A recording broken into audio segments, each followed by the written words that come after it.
আসসালামু আলাইকুম। Photoshop basic to advance টিউটোরিয়ালের আজকে আমাদের লেয়ারস প্যানেলের প্রথম ক্লাস। আজকে আমরা লেয়ার নিয়ে আলোচনা করব। লেয়ারটা কী জিনিস?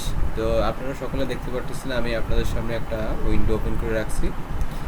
সাধারণত আমরা যেটা বুঝি লেয়ার মানে স্তর, ঠিক আছে? আপনারা এই ইমেজটা দেখলে এটা বুঝতে পারবেন। আমি এখানে একটা বাংলাদেশের পতাকার একটা স্যাম্পল এখানে রাখছি। তো এখানে দেখেন স্তরে স্তরে কিন্তু এগুলো সব ভাগ ভাগ করে দেখানো হয়েছে, ঠিক আছে? তার মানে এগুলো সব এক একটা লেয়ার। এই দেখেন, এখানে দেখেন এক একটা লেয়ার।